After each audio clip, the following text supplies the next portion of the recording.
All right, we're going to do this one again, and because we may have some severe weather over the weekend, which may impede our ability to get to class on Monday. So this is Chapter 11. This is the Substance Abuse and Treatment chapter. I do want you to make sure that you read all the chapter and don't just pay attention to the PowerPoints. And then also there's a couple of other things under in the resources tab that you need to look at. One is a video about how the brain becomes addicted. So take a look at those, and then we have our quiz on Monday. So as a generalist practitioner in human services, the question isn't if you come in contact with an individual who has substance-related difficulties. The question is when, because it doesn't really matter if you are working with babies, school-age children, adults, elderly, whomever, you will encounter addiction issues. So every single human being, even if you don't plan to be an addictions therapist or work in the addictions arena, it's important that you understand addictions and can work with individuals who have addiction issues, family members as well. Even if you're not primarily an addiction provider, you will always come in contact with substance abuse issues because it will impact the clients that you work with, whether you're working in child welfare, schools, mental health, homeless, etc. And so it's important to have a good working knowledge of these issues and the treatment approaches that you would use as well. When I was an undergrad, and even when I was in graduate school, you had to make a choice as to whether you wanted to do mental health or substance abuse, and you could not do both, which is stupid, really, because everything you do, no matter who you work with, you're going to encounter addiction. So I always tell students to make sure that they have this in their repertoire, because you'll need it. You'll absolutely need it. So let's talk about some definitions. First of all, what is a drug?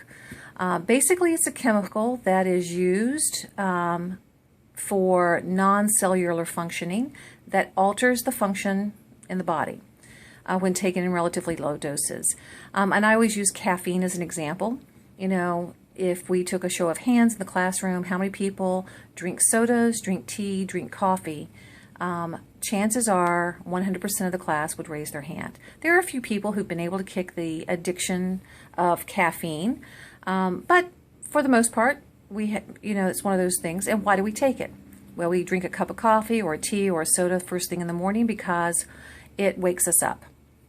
And we do that when we get tired. Why do we drink Red Bulls or Monster drinks or those kinds of things that have super caffeine in it? Because it alters our state. It alters our state. It peps us up. It makes us more alert, keeps us from sleeping, those kinds of things.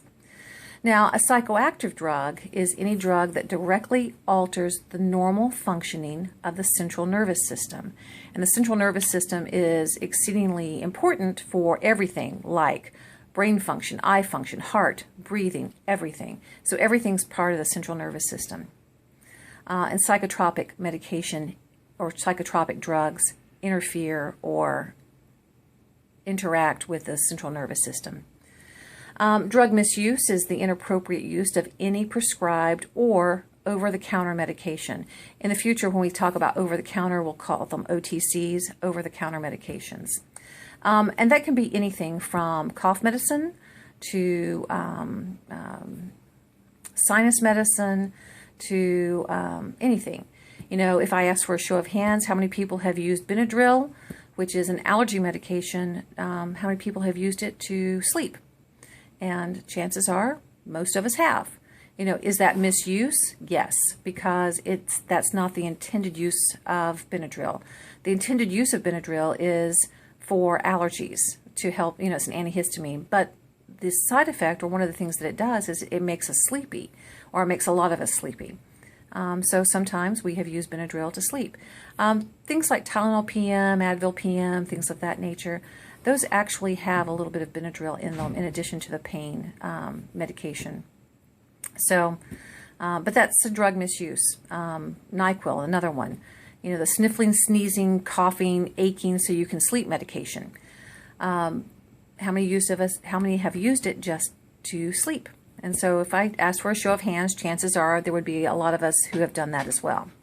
Now, drug misuse and drug abuse are different. Drug abuse is the continued use of a drug despite experiencing negative consequences from that use. And those negative consequences could be physical consequences, financial consequences, interpersonal, legal consequences, even job consequences or occupational consequences. Oftentimes when we have individuals who abuse drugs, again, continued use of those drugs, you see where they can get into difficulties. Financial one is one that tends to be pretty prevalent with drug abuse, because money that could be used for rent, for a car, for whatever, oftentimes goes to the drugs. Addiction is a step up from drug abuse. Oftentimes an individual, before they actually become addicted, will abuse drugs long before they become addicted to them. Addiction is a chronic relapsing brain disease that's characterized by compulsive drug seeking and use despite harmful consequences. And that is the official definition of addiction. Now, let's go back to our example of caffeine. You know, how many people have tried to quit using caffeine? And you have probably experienced headaches, shakiness, irritability, chronic kind of fatigue because of the lack of caffeine. And caffeine is considered, I mean, it's still a drug, but it's considered a fairly innocuous drug in our culture. But you're having those withdrawal symptoms because you are addicted to that. And so it's like you can compulsively seek that drug. How many people stopped by the Sweet Baby Cheeses on the way in to get a cup of coffee before they came to class? So, addiction.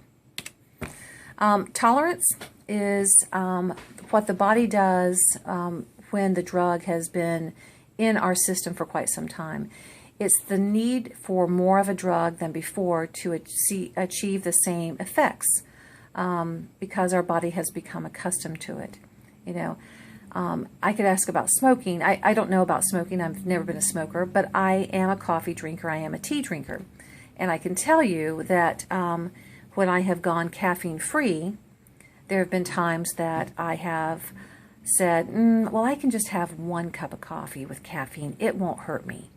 But eventually that 1 cup of coffee becomes 4 or 5 because I need more caffeine to wake me up in the morning. So I have developed a tolerance for the drug. Withdrawal symptoms, I spoke about that just a few minutes ago. Withdrawal is the appearance of symptoms opposite to those produced by the drug when the drug is suddenly or no longer being taken. It's caused by the presence of